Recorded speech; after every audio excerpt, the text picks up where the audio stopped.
الحمدللہ الحمدللہ وحدہ لا شریک لہ والصلاة والسلام علی من لا نبی بعدہ وعلی آلہ واصحابہ الذین اوفوا عہدہ اما بعد۔ تخصص فی العقائد الاسلامیہ کا سبق اصول تاریخ پر چل رہا تھا۔ ہم نے گزشتہ ایک سبق میں آپ کی خدمت میں عرض کیا تھا کہ اصول تاریخ کے حوالے سے تاریخ کے طالب علم کو 10 باتوں کا جاننا اور سمجھنا ضروری ہے۔ نمبر 1 تعریف علم تاریخ، نمبر 2 موضوع علم تاریخ، نمبر 3 غرض علم تاریخ، نمبر 4 اہمیت علم تاریخ، نمبر 5 اقسام اور مآخذ تاریخ، نمبر 6 اوصاف مؤرخ، نمبر 7 صحابہ کرام و اہل بیت رضی اللہ عنہم کی تاریخ پڑھنے کے اہم اصول، نمبر 8 تاریخ اور حدیث میں فرق، نمبر 9 تاریخ کا حکم، نمبر 10 تاریخ کی اہم کتب کا تعارف۔ گزشتہ ایک سبق میں نے آپ کی خدمت میں شروع کی 6 باتیں عرض کر دی تھی۔ آج میں گفتگو کروں گا اصول تاریخ کے حوالے سے 7ویں چیز صحابہ کرام اور اہل بیت رضی اللہ عنہم اجمعین کی تاریخ پڑھنے کے اہم اصول۔ یہ سبق نہایت اہمیت کا حامل ہے۔ اگر آپ اس سبق کو پڑھ لیں اور سمجھ لیں تو میں بڑی دیانت کے ساتھ یہ بات عرض کرتا ہوں کہ دنیا کا کوئی مورخ اور دنیا کی کوئی تاریخ کا آپ کو صحابہ کرام اور اہل بیت رضی اللہ عنہم اجمعین سے دور نہیں کر سکے گی۔ ان اصولوں کو آپ سمجھ لیں اور اچھی طرح یاد کر لیں۔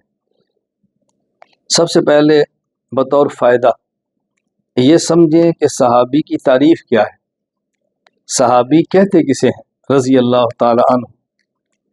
حافظ ابو الفضل شہاب الدین احمد بن علی ابن حجر عسقلانی رحمہ اللہ تعالی، وفات 852 ہجری، نزہۃ النظر شرح نخبۃ الفکر میں فرماتے ہیں من لقی النبی صلی اللہ علیہ وسلم مؤمنا بہ ومات علی الاسلام۔ صحابی رسول ہونے کے لیے 3 شرطیں ہیں۔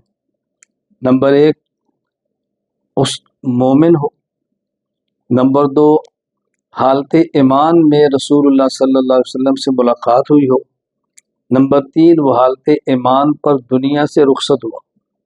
یہ 3 شرطیں۔ کوئی شخص رسول اللہ صلی اللہ علیہ وسلم کی خدمت میں آئے اور ایمان لانے کی نیت سے آئے اور ایمان لائے، وہ بھی صحابی ہے۔ کوئی شخص رسول اللہ صلی اللہ علیہ وسلم کی خدمت میں آئے اور ایمان لانے کی نیت سے نہ آئے لیکن ایمان لے آئے، وہ بھی صحابی ہے۔ حضور اکرم صلی اللہ علیہ وسلم کی مجلس میں آئے اور دیکھ نہیں سکا، نابینا ہے، وہ بھی صحابی ہے۔ حضور اکرم صلی اللہ علیہ وسلم کی مجلس میں آئے، سبق نہیں سن سکے، پھر بھی صحابی ہے۔ اور حضور اکرم صلی اللہ علیہ وسلم کی مجلس میں آئے اور 1 سیکنڈ بیٹھے چلے گئے حالت ایمان، وہ بھی صحابی ہے۔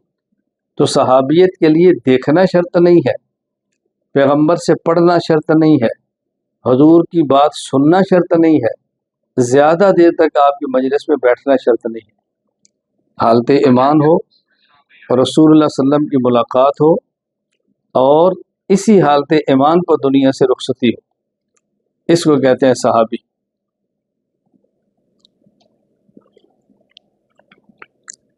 اب صحابہ کرام رضی اللہ عنہم اجمعین اور اہل بیت رضی اللہ عنہم کی تاریخ پڑھنے کے لیے میں نے عرض کیا کہ چند اصول ذہن نشین فرما لیں۔ نمبر 1 اصل نمبر 1 صحابہ کرام اور اہل بیت رضی اللہ عنہم اجمعین کے متعلق کتب تاریخ اور تاریخی روایات کا مطالعہ کرتے وقت 10 باتوں کو ذہن میں ملحوظ رکھنا ضروری ہے۔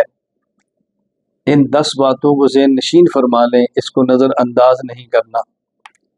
نمبر 1 صحابہ کرام رضی اللہ عنہم اجمعین مومن ہیں۔ صحابہ کرام پکے اور سچے مومن ہیں۔ قرآن کریم میں جہاں جہاں بھی اللہ پاک نے اہل ایمان کی صفات بیان فرمائی ہے، ان کا سب سے پہلا مصداق صحابہ کرام اور اہل بیت رضی اللہ عنہم اجمعین ہیں۔ نمبر 2، صحابہ کرام رضی اللہ عنہم حجت ہیں۔ اس کا مطلب کیا ہے؟ صحابہ کرام کے حجت ہونے کا معنی یہ ہے کہ صحابہ کرام رضی اللہ عنہم کے اقوال، افعال اور ان کی تقاریر کو دلیل کے طور پر پیش کیا جا سکتا ہے۔ اقوال جمع ہے قول کی، بات کرنا، افعال جمع ہے فعل کی، کوئی کام کرنا، اور تقاریر جمع ہے تقریر کی۔ یہاں تقریر کا معنی بولنا نہیں ہے، تقریر کا معنی ہوتا ہے صحابی کے سامنے کسی نے کوئی کام کیا یا کوئی بات کی اور صحابی خاموش رہا، صحابی خاموش رہا، یہ ہے تقریر صحابی۔ صحابی کا قول بھی حجت ہے، صحابی کا فعل بھی حجت ہے، اور صحابی کی تقریر بھی حجت ہے، بطور دلیل کے پیش کر سکتے ہیں۔ یعنی جس طرح دلیل کے طور پہ قرآن کو پیش کیا جا سکتا ہے، دلیل کے طور پہ پیغمبر صلی اللہ علیہ وسلم کی حدیث کو پیش کیا جا سکتا ہے، اسی طرح دلیل کے طور پر صحابہ کرام کو پیش کیا جا سکتا ہے۔ یہ بات الگ ہے کہ جو مقام قرآن کا ہے وہ حدیث کا نہیں، جو حدیث کا ہے وہ صحابی کا نہیں، لیکن دلیل میں تینوں پیش ہو سکتے ہیں، تو صحابہ کرام حجت ہے۔ نمبر 3، صحابہ کرام رضی اللہ عنہم اجمعین عادل ہیں۔ صحابہ کرام کے عادل ہونے کا معنی کیا ہے؟ نمبر 1، ان میں شریعت کے متعلق گواہی دینے کی اہلیت موجود ہے، یعنی گواہ بننے کے لیے جو شرائط ہوتی ہیں وہ ساری صحابہ کرام میں پائی جاتی ہے۔ نمبر 2، ان کی بات کو سچی گواہی کے طور پر تسلیم کیا جاتا ہے۔ صحابی کی جو بات ہے وہ سچے گواہ کی شہادت ہے، عام شہادت نہیں ہے۔ ظاہر ہے یہ حضور کی نبوت پہ گواہ ہے، نبی پاک صلی اللہ علیہ وسلم کے ہمارے پاس جو نبوت پہنچی ہے تو اس کے عینی گواہ تو صحابہ ہے نا۔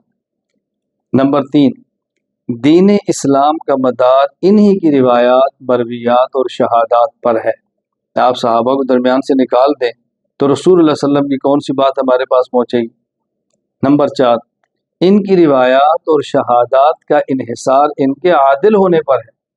اگر یہ عادل نہیں ہوگے تو ان کی روایت یا ان کی گواہی کیسے قابل قبول ہوگی؟ صحابہ کرام گواہان نبوت ہے، گواہان نبوت ہے۔ کسی مقدمے کو کمزور کرنا ہو تو گواہ پر چڑھا کرو، گواہ مجروح ہو جائے تو مقدمہ مجروح ہو جاتا ہے۔ تو ہمارے پاس جو رسول صلی اللہ علیہ وسلم کی نبوت پہنچی ہے اس کے عینی گواہ تو صحابہ ہیں، اگر یہ کمزور ہو گئے تو نبوت کا مقدمہ ہمارے لیے کمزور ہو جائے گا۔ صحابہ کرام عادل ہیں۔ نمبر 4، صحابہ کرام رضی اللہ عنہم معیار حق ہیں۔ صحابہ کرام کے معیار حق ہونے کا معنی کیا ہے؟ نمبر 1، اللہ تعالیٰ کے ہاں اس شخص کا ایمان اور عمل قبول ہوتا ہے جو صحابہ کرام رضی اللہ عنہم اجمعین کے عقیدہ، ایمان اور عمل کے عین مطابق ہو۔ اگر کوئی عقیدہ صحابی کے عقیدے سے ٹکرا جائے قبول نہیں ہے، کوئی عمل صحابی کے عمل سے ٹکرا جائے تو قبول نہیں ہے۔ نمبر 2، اگر کسی کا ایمان اور عمل صحابہ کرام کے عقیدہ اور عمل کے مطابق نہیں ہوگا تو وہ اللہ تعالیٰ کے یہاں قبول بھی نہیں ہوگا۔ وہ شخص نہ تو اللہ تعالیٰ کی بارگاہ میں مومن کہلائے گا اور نہ ہی وہ نیک کہلائے گا۔ یعنی اگر عقیدہ موافق نہیں تو مومن نہیں کہے گا، اور عمل موافق نہیں تو پھر وہ نیک اور صالح نہیں کہلائے گا بلکہ فاسق ہوگا۔ نمبر 3، یہ بہت اہم شق ہے، جو نیک اعمال صحابہ کرام رضی اللہ عنہم اجمعین نے کیے وہ نیک اعمال ہم نے کرنے ہیں، اور اگر ہم میں سے کسی سے کوئی گناہ ہو جائے تو پھر ہماری کیفیت بھی وہی ہونی چاہیے جو صحابہ کرام رضی اللہ عنہم اجمعین کی ہوتی ہے۔ اس پر میں تفصیلی گفتگو مقام صحابہ پہ کر چکا ہوں۔ جب ہم یہ بات کہتے ہیں کہ صحابہ معیار حق ہیں تو لوگ کہتے ہیں ان سے گناہ نہیں ہوتے تھے، ہم کہتے ہیں ہوتے تھے، تو جب گناہ ہوتے پھر معیار حق کیسے ہوئے؟ اس لیے میں نے معیار حق کا معنی بیان کیا ہے، نیک عمل وہ کرنا ہے جو صحابی کرتا ہے، اور اگر ہم سے گناہ ہو جائے تو پھر دیکھیں صحابی سے گناہ ہوا ہے، گناہ ہونے کے بعد ان کی کیفیت کیا تھی وہی ہماری ہونی چاہیے، یہ ہے معیار حق۔ بات سمجھ آئی؟ یہ ہے معیار حق۔ اس پر میں تفصیلی اپنے مقام پر بات کر چکا ہوں۔ قالوا کہ صحابہ معیار حق نہیں ہے، معیار حق تو قرآن ہے، معیار حق تو اللہ کے نبی ہے۔ لقد کان لکم فی رسول اللہ اسوۃ حسنہ، کہتے نہیں صحابہ معیار حق نہیں، کسوٹی اور معیار حق تو قرآن ہے، معیار حق تو حدیث ہے، صحابہ معیار حق نہیں۔ اور میں نے کہا خدا عقل دے بات سمجھو، قرآن حق ہے، صحابی معیار حق ہے، حدیث حق ہے اور صحابی معیار حق۔ فرق سمجھو، حق قرآن ہے لیکن کون سا قرآن کس نے دیا؟ صحابی نے دیا۔ حدیث حق ہے، وہ کون سی؟ تو صحابی نے دیا۔ ورنہ ہر کسی کو کہے گا یہ قرآن ہے یہ حدیث ہے، آپ کیسے بتاؤ گے یہ قرآن ہے یا نہیں؟ اس کا معیار صحابہ ہے۔ صحابی قرآن تسلیم کرتا ہے تو قرآن ہے، صحابی حدیث تسلیم کرتا ہے تو حدیث ہے، وگرنہ نہیں ہو سکتی۔ کتنی آسان سی بات ہے۔ تو وہ کہتے ہیں معیار حق صحابہ نہیں۔ میں اس لیے گزارش کیا کرتا ہوں کہ آپ لوگ الجھن میں نہ پڑا کرو، ہمیں سنا کرو۔ آپ معترضین کے اعتراض سنتے ہیں اور ہمیں سنتے نہیں اور پھر پریشان ہو جاتے ہیں۔ نمبر 5، صحابہ کرام رضی اللہ عنہم اجمعین تنقید سے بالا تر ہے۔ صحابہ کرام رضی اللہ عنہم اجمعین کے تنقید سے بالا تر ہونے کا معنی یہ ہے کہ ان کے کسی قول یا فعل پر ایسا تبصرہ کرنا جس سے ان کی شخصیت مجروح ہوتی ہو یا ان کی شان میں کمی ہوتی ہو حرام ہے، تنقید سے بالا تر ہے۔ بہت سارے لوگ کہتے ہیں کہ صحابہ کرام رضی اللہ عنہم اجمعین کیسے تنقید سے بالا تر ہے، وہ کوئی نبی ہے کیا ان سے گناہ نہیں ہوا؟ بات سمجھو، صحابہ کرام پر تنقید کی ممکنہ 2 صورتیں، نمبر 1 عقیدہ میں فساد، نمبر 2 عمل میں فساد۔ یہ دونوں صحابہ کرام کے بارے میں ممنوع ہے۔ کیوں؟ اگر تنقید ایمان اور عقیدہ کی وجہ سے ہو، یعنی صحابی کا عقیدہ خراب ہو، وہ صحابی ہے ہی نہیں۔ صحابی تو ہوتا ہی وہ ہے جس کا عقیدہ ٹھیک ہو، عقیدہ ٹھیک ہو صحابی ہے ہی نہیں۔ اور اگر تنقید عمل کی وجہ سے ہو تو صحابی عمل کی وجہ سے بنتا ہی نہیں۔ صحابی بننے کے لیے نیک عمل شرط نہیں ہے، صحابی بننے کے لیے کیا شرط ہے؟ مومن ہو، پیغمبر کی صحبت ہو، حالت ایمان پر خاتمہ ہو، کہ عمل کا ذکر آیا تو آپ تنقید کیسے کریں گے؟ تنقید کیسے کریں گے؟ میں مثال دیتا ہوں، اب یہ عنوان میرا نہیں، بات لمبی ہو جائے گی، میں صرف سمجھانے کے لیے کہہ رہا ہوں، میں ایک مثال دینے لگا ہوں۔ آپ کہتے ہیں نہیں فلاں بندہ بہت سخی ہے، لوگ کہتے ہیں وہ تو نماز نہیں پڑھتا، تو ہم کہیں گے ہم نے کہا نمازی ہے، ہم تو کہہ رہے ہیں سخی ہے، میں نے کہا آپ کا نمازی، میں تو کہہ رہا سخی ہے۔ یہ فلاں بندہ طاقتور بہت ہے کہ وہ تو روزے نہیں رکھتا، میں نے کہا آپ کا روزے رکھتا ہے، میں تو کہہ رہا ہوں طاقتور ہے۔ بھائی تنقید وہ کریں، میں کہتا ہوں سخی ہے، آپ کو جی میں گیا تھا مجھے پیسے نہیں دیے، وہ بندہ جی کمزور ہے اس کو میں نے گرا دیا، یہ تو اعتراض ہوا نا۔ ہم کہہ رہے ہیں یہ صحابی ہے، صحابی ہونے کے لیے کیا شرط ہے؟ مومن ہو، مومن ہے جی ہے۔ کیا شرط ہے؟ پیغمبر کی صحبت تو ہے جی ہے۔ کیا شرط ہے؟ حالت ایمان پہ گیا، حالت ایمان پہ گیا ہے جی ہے۔ پھر تنقید کس بات کی؟ تنقید کی وجہ تو بتاؤ نا، تنقید کی وجہ بتاؤ۔ صحابی پر تنقید نہ عقیدہ کی وجہ سے ہو سکتی ہے نہ عمل کی وجہ سے ہوتی ہے، صحابی صحابی ہے، صحابی کیا بتاؤں میں آپ، صحابی صحابی ہے رضی اللہ، ایمان اور پیغمبر کی صحبت، بات ہی ختم ہو۔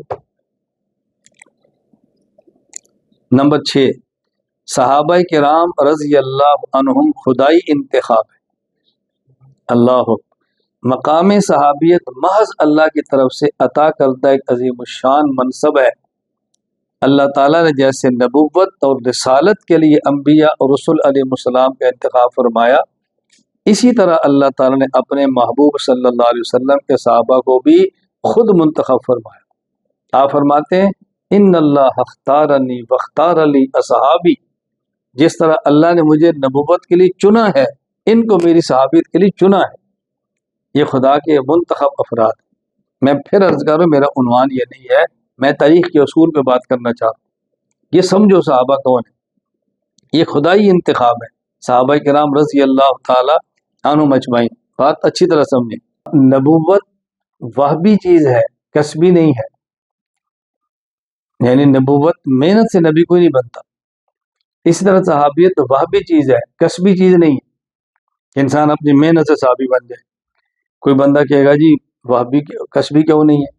انسان اپنے اختیار سے نبی کی صحبت میں جاتا ہے، اپنے اختیار سے جاتا ہے، مجبور ہو کر تھوڑے جاتا ہے. بات سمجھ لیں، پیغمبر کی مجلس میں اپنے اختیار سے جاتا ہے، لیکن نبی کے دور میں پیدا اپنے اختیار سے نہیں ہوا. اللہ پیغمبر کے دور میں اس کو پیدا ہی نہ کرتے تو اپنے اختیار سے کیسے حضور کی صحبت مجلس میں جاتا؟ یہ وہابی چیز ہے، یہ کسبی چیز نہیں ہے، وہابی ہے. یہ اللہ کی عطا ہے جو خدا نے ان کو دی ہے. نمبر 7، صحابہ کرام رضی اللہ عنہم امت کا افضل ترین طبقہ ہے. اس کا مطلب نمبر 1، صحابہ کرام رضی اللہ عنہم اجمعین کا طبقہ امت کا سب سے بہترین اور سب سے افضل ترین طبقہ ہے. کنتم خیر امت ہے، اس کا پہلا مصداق صحابہ ہے، پہلا مصداق صحابہ ہے. نمبر 2، صحابہ کرام رضی اللہ عنہم جیسے باکمال اور بے مثال لوگ نہ ان سے پہلے کسی امت میں پیدا ہوئے، نہ ہی ان کے بعد قیامت تک پیدا ہو. آسمان کے سورج نے ایسے جانسار نہیں دیکھے اور قیامت صبح تک ان کو ایسا دیکھ بھی نہیں سکے گا جیسے یہ لوگ تھے. نمبر 8، صحابہ کرام رضی اللہ عنہم جنتی ہے.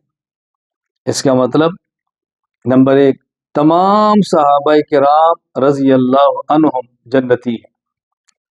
نمبر 2، ایک لمحہ کے لیے بھی جہنم میں نہیں جائیں گے. نمبر 3، ان تک جہنم کا دھواں بھی نہیں پہنچے گا. ما تمس النار مر آن.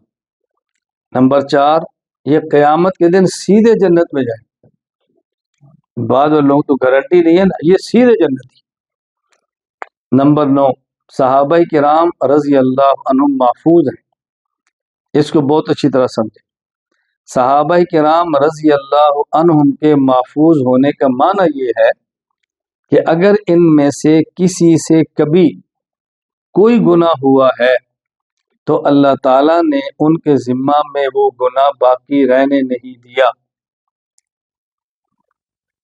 دنیا میں اس گناہ کو معاف فرما دیا ہے اور اس گناہ کی وجہ سے ملنے والے اخروی عذاب سے ان کو محفوظ فرما دیا ہے. مستقل میرا سبق ہے مقام دفاع صحابہ، اس پر میں اس پر تفصیل سے دلائل دے چکا ہوں. جب ہم کہتے ہیں نا صحابہ محفوظ ہیں تو لوگ کہتے ہیں محفوظ کیسے گناہ ہوا تو ہے. میں کہتا ہوں جب محفوظ میں کہہ رہا ہوں تو مجھ سے پوچھو نا محفوظ کا معنی کیا ہے. یہ تو نہیں کہ محفوظ میں کہوں اور معنی آپ کریں.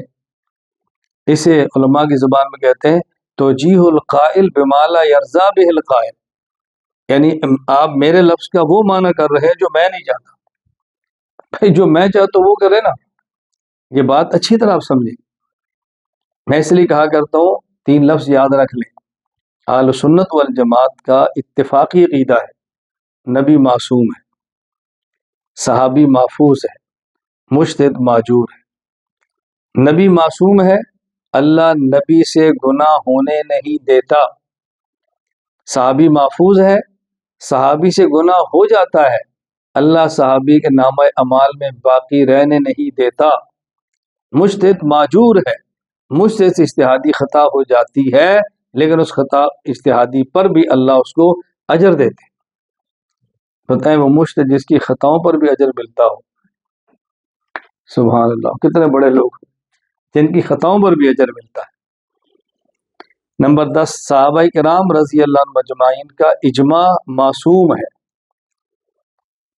کیا مطلب؟ صحابہ کرام رضی اللہ عنہم اجمعین اگرچہ فردن مومن ہیں، عادل ہیں، حجت ہیں، معیار حق ہیں، تنقید سے بالا تر ہیں اور محفوظ ہیں، لیکن جب کسی بات پر متفق ہو جائیں تو ان کا اتفاق اور اجماع پیغمبر کی ذات کی طرح معصوم ہے صلی اللہ علیہ وسلم.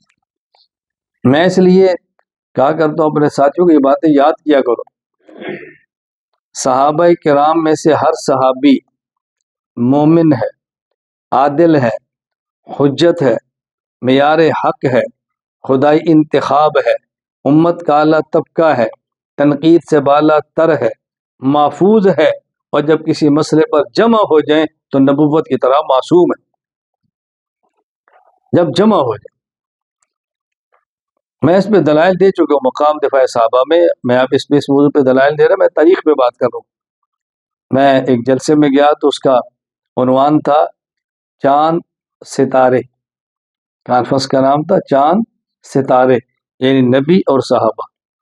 تو میں نے اس پہ گفتگو کی تو میں نے ایک جملہ کہا، میں نے کہا جب چاند بکھرتا ہے تو ستارے بنتے ہیں، اور جب ستارے سمٹتے ہیں تو چاند بنتا ہے۔ نبوت بکھرتی ہے تو اصحاب بنتے ہیں، اصحاب سمٹتے ہیں تو نبوت بنتی ہے۔ بات سمجھ آئی؟ اللہ ہمیں یہ باتیں سمجھنے کی توفیق عطا فرمائے۔ کیوں؟ پیغمبر کے جو اوصاف ہیں ان اوصاف میں سے کسی نہ کسی وصف کا کوئی ایک صحابی اتم درجے کا ترجمان ہے۔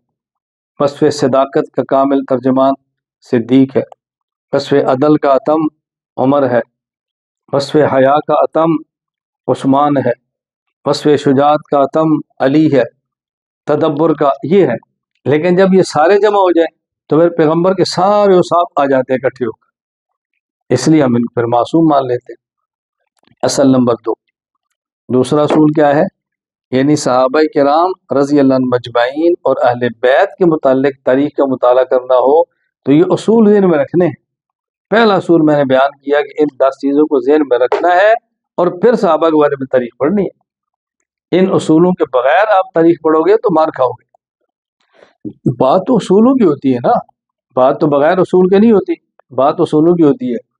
مجھے ابھی چند دن قبل ہمارے ای مرکز 4 سالہ عالم کورس کے ایک طالب علم نے میسج کیا جو ابھی دوسرے سال میں داخل ہوئے، کیا جی میری گفتگو ایک غیر مقلد سے ہوئی اور گفتگو ہونے لگی معیت ذاتیہ، عینیت، عین اللہ، اللہ کہاں، اس پر۔ کہتا میں نے اس سے ایک سوال کیا، گفتگو کرنی ہے اور اصول سے کرنی ہے؟ کہا جی ہاں۔ تو کہتا میں نے کہا تم اصول طے کر لو کہ جو اللہ کی صفات کے بارے میں آیات اور احادیث ہیں ان میں تعویل کرنی ہے یا نہیں۔ اگر تو کہہ دے نہیں کرنی تب بھی میرا موقف ثابت ہوگا، اگر تو یہ کہنا کرنی ہے تب بھی میرا موقف ثابت ہوگا، پہلے تو طے کر کے تعویل کرنی ہے یا نہیں۔ کہتے وہ دوڑ گیا۔ ہم اصول نہیں طے کرتے۔ مجھے بہت سے لوگ بعض مسائل پہ کہتے ہیں، جی بعض لوگ کہتے ہیں کہ اس مسئلے پر امام حرم کا تو یہ عمل ہے۔ میں نے کہا ٹھیک ہے، یہی رک جاؤ، اسی کو یہ اصول طے کر لو کہ امام حرم کا عمل حجت ہے، باقی نہیں مانیں گے، طے کرو، بات شروع کرو۔ پھر جب ہم پیش کریں گے کہ امام حرم کو نبی ہے، جب ہم پیش کریں گے بھئی وہ یہ کام تو نہیں کرتے جو نبی ہے، تو میں نے کہا جب تمہارا مسئلہ تھا پھر وہ نبی تھے۔ اصول طے کرو۔ میں آپ تمام طلباء کرام کو بحیثیت استاذ یہ نصیحت کرتا ہوں، گفتگو کرنی ہے تو اصولوں سے کرو، گفتگو ہوتی ہے تو ہو، نہیں ہوتی تو نہ ہو۔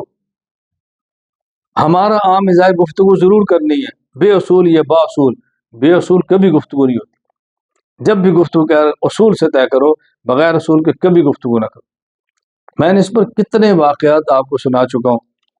میں نے سنا ہے کہ ایک مرتبہ میں سفر پہ تھا تو میرا زمانہ طالب علمی کا ایک ہم سبق تھا، تو وہ تبلیغی جماعت میں سال لگا رہا تھا، تو ہم دونوں اکٹھے ہو گئے، تو کسی مسئلے پر اس کو مجھ سے اختلاف تھا، اشکال تھا، یعنی دوستانہ ماحول میں، ایسا نہیں کوئی باعث و مباحثہ لڑائی نہیں، دوستانہ۔ میرے کہتے اس مسئلے پر میں نے آپ سے نہ گفتگو کرنی، تو میں نے کہا اصول کے ساتھ یا بغیر اصول کے؟ کہتا یہ اصول کے ساتھ۔ میں نے کہا آپ کی جماعت کا نام کیا ہے؟ کہتا تبلیغی جماعت۔ میں نے کہا میری جماعت کا نام؟ کہا جی عالمی اتحاد اہل سنت والجماعت۔ میں نے کہا آپ کی جماعت کا اصول ہے کہ بحث نہیں کرنی، میری جماعت کا اصول ہے کہ بحث ضرور کرنی۔ اب اگر میں نے بحث نہ کی تو میرا اصول ٹوٹ جائے گا، اور تو نے کی تو تیرا ٹوٹ جائے گا، اس لیے میں بولتا رہوں تو سنتا رہے، تو نے نہیں بولنا۔ مجھے کہتا پھر فائدہ، تو میں نے کہا نہ کر، پھر اپنی جماعت بدل لے، پھر میری جماعت میں آ جا۔ میں نے پھر میری جماعت میں آ جا، اگر تو نے بحث کرنی ہے تو پھر۔ ایک اور عالم ہے، مولانا ہے، اور وہ کسی شیخ سے بیعت ہے، جن سے ان کا اصلاحی تعلق ہے، وہ ویڈیو کو حرام کہتے ہیں۔ اچھا مجھ سے رابطہ کرتا ہے، ایک دو ویڈیو بنائی کہ حضرت اس کو اپنا چیک کر لیں. میں نے کہا نہیں، آپ اپنے شیخ سے چیک کرائیں. مجھے کہتا ہے وہ تو قائل نہیں ہے. تو میں نے کہا مجھے شیخ بنا لے. بھائی تو شیخ ان کو بناتا ہے جو ویڈیو کا قائل نہیں، اور چیک اس کو کراتا ہے جس کے تیرا شیخ خلاف ہے. بھائی ایک چیز طے کر لے. میں اس لیے گزارش کرتا ہوں کہ الحمدللہ میرے ساتھ تعلق رکھنے والے پوری دنیا کے حضرات اور خواتین کو الجھن نہیں ہے. بس آپ شیخ وہ چنو جو آپ کا مزاج ہے. کتنی آسان سی بات ہے، الجھن نہیں ہونی چاہیے. اللہ میں بات سمجھنے کی توفیق دے. چلیں، صحابہ کرام اور اہل بیت رضی اللہ عنہم مجمعین کے متعلق تاریخ پڑھنے کے حوالے سے دوسرا اصول، مشاجرات صحابہ اور اہل بیت رضی اللہ عنہم. عنوان اس کا مشاجرات صحابہ. مشاجرات صحابہ رضی اللہ عنہم اور اہل سنت والجماعت کا موقف، اس کو اچھی طرح سمجھیں. نمبر 1، مشاجرات کا معنی ہوتا ہے ایک ہی درخت کی ٹہنیوں کا ہوا کی وجہ سے آپس میں ٹکرانا. شاجرہ یشاجرو مشاجرتن باب مفعلہ.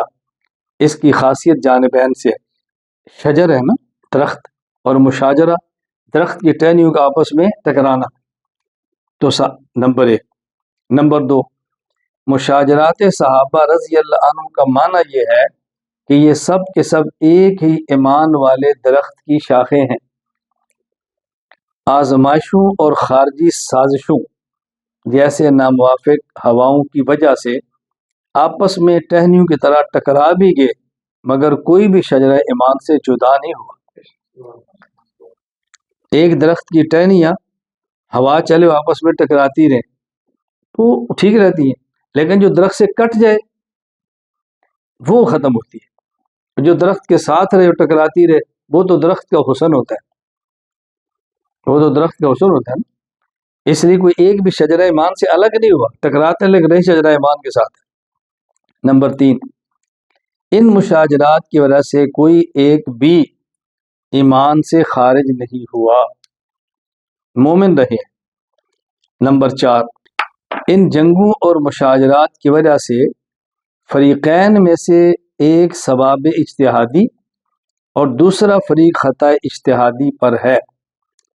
یعنی دونوں فریق مجتہد ہیں، لیکن ایک کا اجتہاد ثواب، یہ سواد کے ساتھ درست، اور دوسرے کا اجتہاد خطا، ایک کا ثواب ہے اور ایک کا خطا ہے.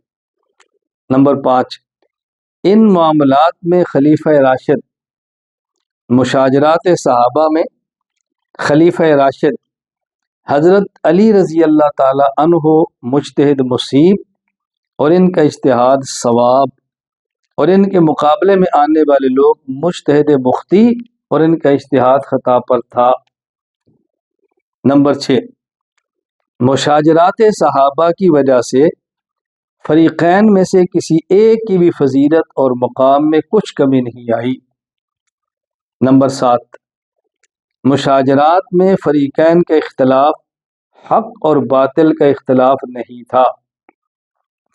نمبر 8، مشاجرات صحابہ میں فریقین جنتی ہیں، ایسا نہیں کہ ایک فریق جنتی اور دوسرا جہنمی ہو.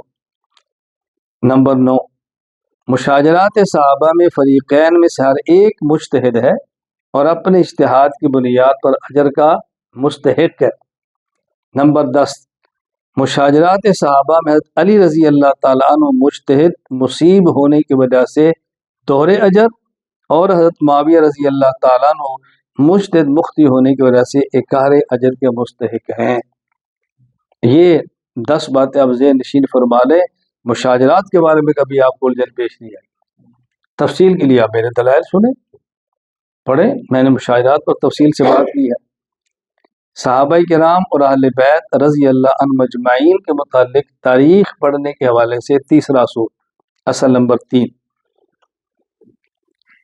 ان الصحابۃ الکرام بأہل البیت الاطہار رضی اللہ عنہم اجمعین لیسوا شخصیات تاریخیۃ فحسب، بل ہم شخصیات قرآنیہ و دینیہ، فلذلک لا یعتمد علی کل روایت تاریخیۃ تخالف القرآن الکریم ولا یؤخذ بها فی الاعتقاد، یہ عبارت میری کتاب التنقیحات کا حوالہ ہے، میری اپنی کتاب کا۔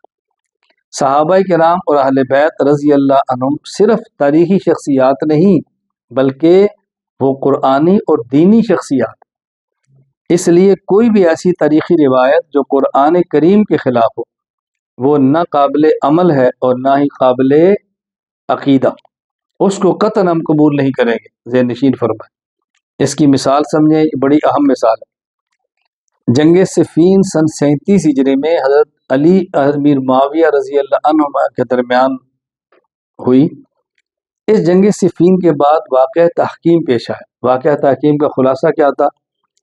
حضرت علی رضی اللہ تعالی عنہ کی طرف سے ابو موسیٰ اشعری اور حضرت معاویہ رضی اللہ عنہ کی طرف سے عمرو بن عاص رضی اللہ عنہ ثالث مقرر ہوئے کہ اب جنگ ہو رہی ہے تو ثالث بناؤ، اور یہ دونوں کتاب و سنت کے مطابق جو فیصلہ کریں گے اس کو قبول کیا جائے گا۔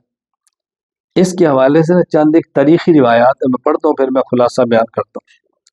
نمبر 1، علامہ ابو زید عبد الرحمن بن محمد بن خلدون الحضرمی، وفات 808 ہجری، یہ لکھتے ہیں تاریخ ابن خلدون میں، ثم اقبلوا علی الناس وهم ينتظرونهما وكان عمرو قد عبد ابا موسى ان يقدمه في الكلام لما له من الصحبة والسن، فقال يا ابا موسى اعلمهم ان رأينا قد اتفق، فقال انا رأينا امرا نرجو الله ان يصلح به الامة، فقال له ابن عباس ويحك اظنه خدعك فجعل له الكلام قبلك فأبى، وقال أيها الناس إنا نظرنا في أمر الأمة فلم نرى أصلح لهم مما اتفقنا عليه وهو أن نخلع عليا ومعاوية ويولي الناس أمرهم من أحبوا، وإني قد خلعتهما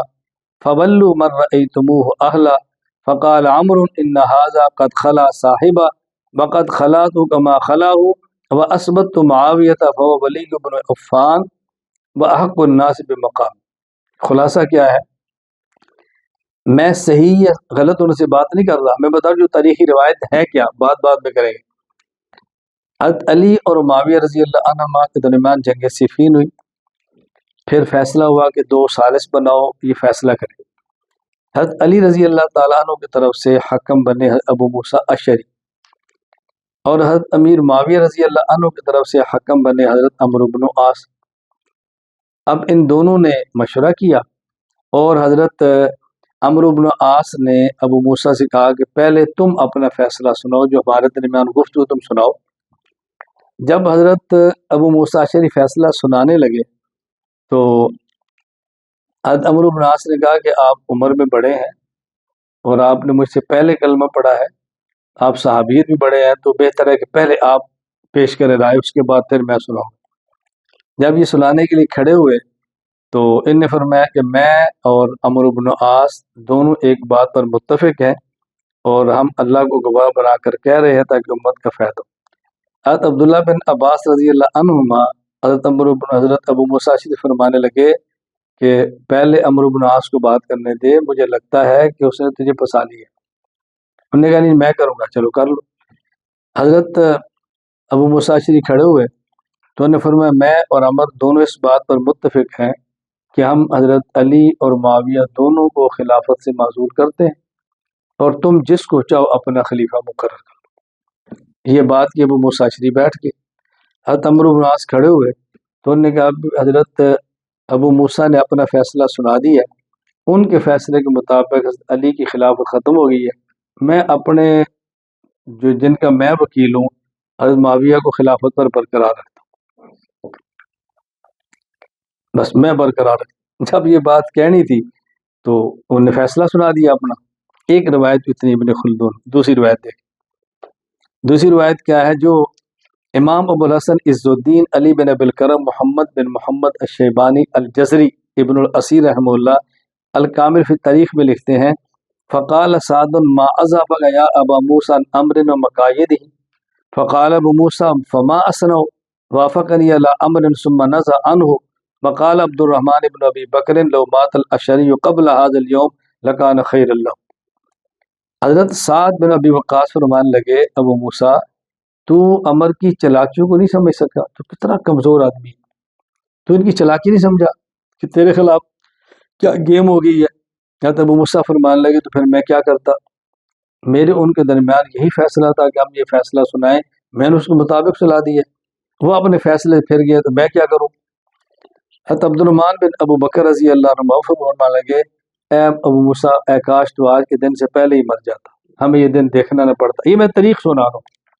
اچھا، تیسرا واقعہ، تیسری روایت، امام ابو جعفر محمد بن جریر بن یزید بن کثیر الطبری رحمہ اللہ وفات 310 ہجری، تاریخ طبری میں لکھتے ہیں فقال ابو موسیٰ مالک لا وافقک اللہ غدرت و فجرت انما مثلک کمثل الکلب ان تحمل علی یلہس او تترکہ یلہس قال عمرو انما مثلک کمثل الحمار يحمل اسفارا والتمس اہل الشام ابا موسیٰ فرکب راحلته ولحق بمکہ ثم انصرف عمرو واہل الشام الی معاویہ وسلموا علی بالخلاف۔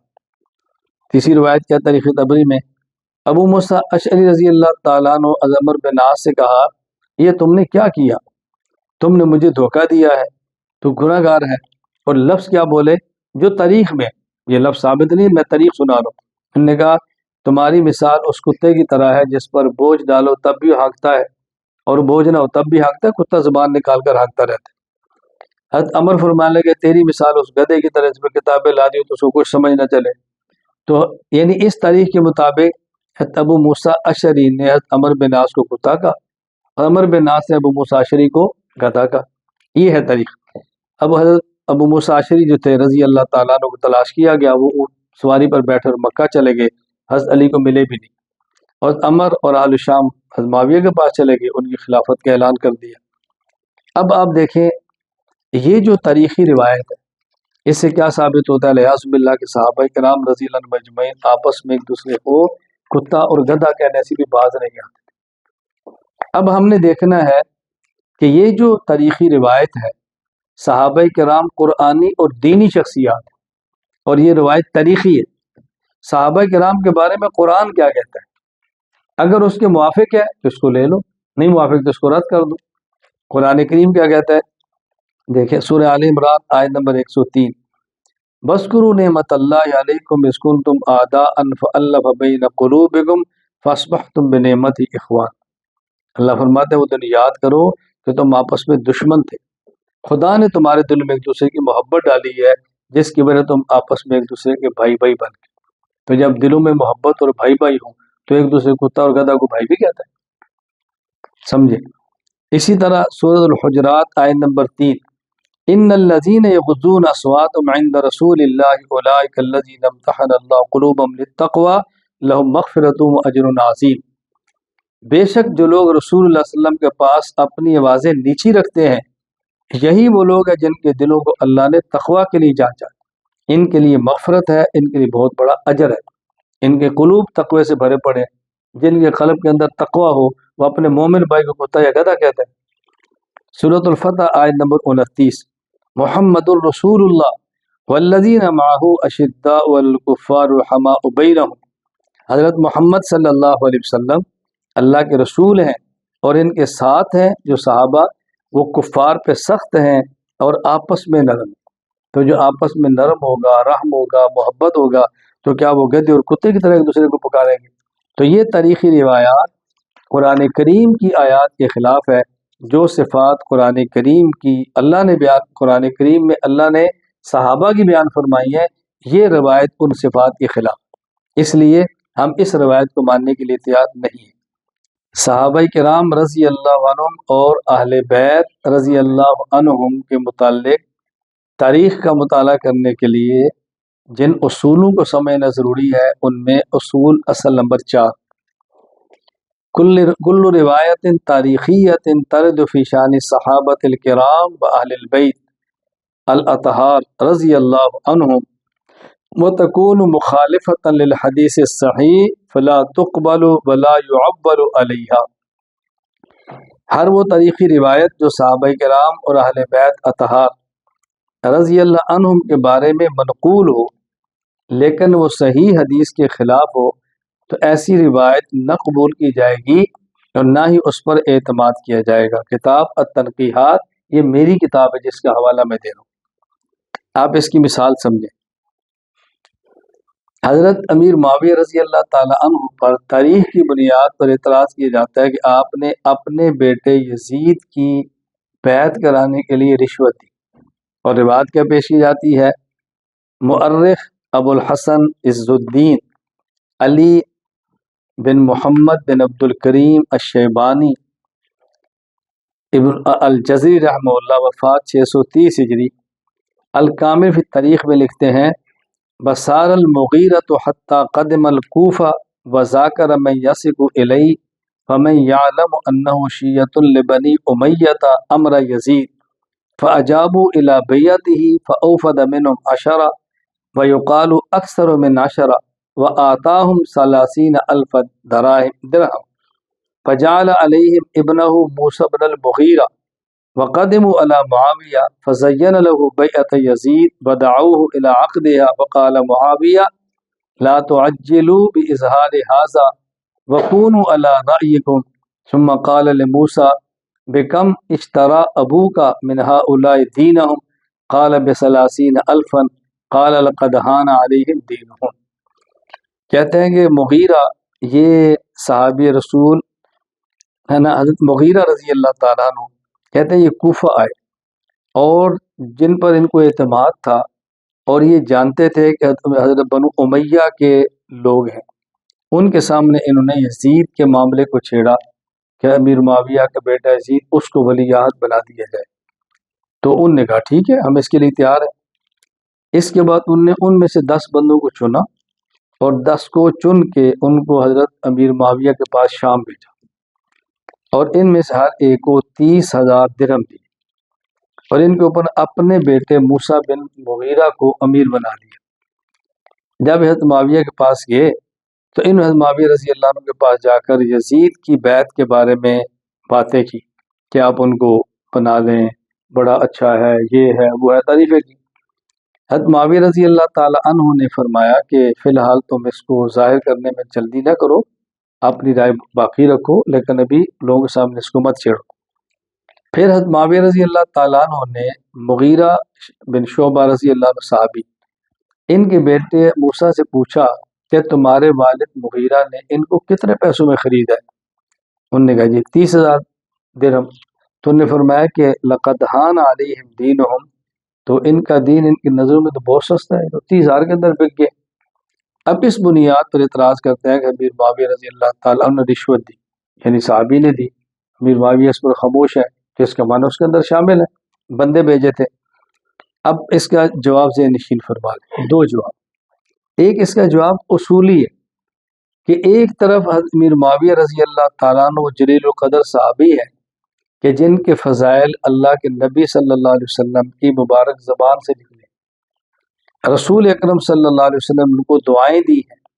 اب ان احادیث کو سامنے رکھیں، پھر ان تاریخی روایات کو سامنے رکھیں، تو ان تاریخی روایات کی احادیث کے سامنے کیا حیثیت رہ جاتی؟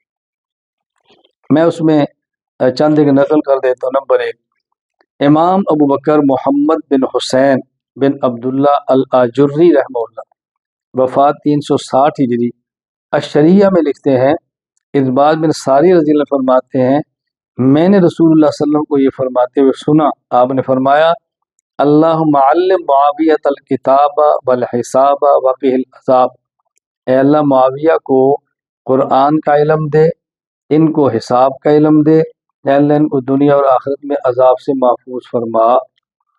نمبر 2، امام ابو عیسیٰ محمد بن عیسیٰ بن سورہ الترمذی رحمہ اللہ تعالی وفات 279 ہجری، یہ فرماتے حضرت عبد الرحمن بن ابی عمیرہ رضی اللہ تعالیٰ عنہ فرماتے ہیں کہ رسول اللہ صلی اللہ علیہ وسلم نے معاویہ کے لیے فرمایا اللہم اجعلہ ہادیا مہدیا واہد بہ، اے اللہ معاویہ کو ہادی بنا، مہدی بنا، اور ان کے ذریعے لوگوں کو ہدایت عطا فرما۔ اب اس قدر روایات امیر معاویہ کی شان میں موجود ہے اور اس کے مقابلے میں تاریخی روایت موجود ہے، تو ہم اس تاریخی روایت کو قبول نہیں کریں۔ اچھا، دوسرا تحقیقی جواب ذہن نشین فرما لے اس روایت کی تاریخ کی حیثیت کیا ہے؟ یہ جو مؤرخ ہیں ابو الحسن عز الدین علی بن محمد بن عبد الکریم، انہوں نے اس روایت کو الکامل میں بغیر کسی سند اور بغیر حوالہ کے پیش کیا۔ تو وہ روایت جو بغیر سند اور بغیر حوالہ کی ہو وہ روایت قابل قبول کیسی ہوگی؟ اچھا، دوسری بات اس سے اہم سمجھیں کہ الکامل فی التاریخ میں یہ روایت ہے، اس کے علاوہ کتب تاریخ میں کسی اور کتاب کے اندر یہ روایت نہیں ملتی۔ دو باتیں اچھی طرح اس کو سمجھیں۔ اچھا، پھر تیسری بات، تاریخ تبری یہ ماخذ ہے ابن اسیر جزری کا، یعنی یہ جو حوالہ بھی ہم نے دیا ہے یہ ابن اسیر جزری کی الکامل فی التاریخ کا ہے، اور الکامل فی التاریخ کا ماخذ کیا ہے؟ تاریخ تبری۔ یعنی ابن اسیر جزری الکامل فی التاریخ میں ان تاریخی روایات کو لیتے ہیں تاریخ تبری سے، اور تاریخ تبری کے اندر بھی یہ روایت موجود نہیں ہے، تو پھر یہ روایت کیسے قابل قبول ہوگی؟ ایک روایت بلا سند بھی ہو، ایک روایت بلا حوالہ بھی ہو، اور جس کتاب سے پوری کتاب لی جائے اس کتاب کو روایت بھی نہ ہو، اور اس کی بنیاد پہ مخالفت کی جائے کس کی؟ صحابی رسول کی، جس کی شان میں احادیث موجود ہو، یہ بددیانتی ہے۔ اس لیے ہم اس کے لیے تیار نہیں۔ باقی انشاءاللہ گفتگو اگلے سبق میں کریں گے۔ اللہ تعالیٰ مجھ اور آپ سب کو اصول تاریخ کو اصول کے مطابق پڑھنے کی توفیق دے، پھر اس کے مطابق تاریخ پڑھیں اور سمجھیں اور امت کے سامنے بیان کریں۔ اللہ ہم سب کو اور ہماری نسلوں کو دین کی مقبول خدمت کی توفیق عطا فرمائے۔ السلام علیکم ورحمۃ اللہ وبرکاتہ۔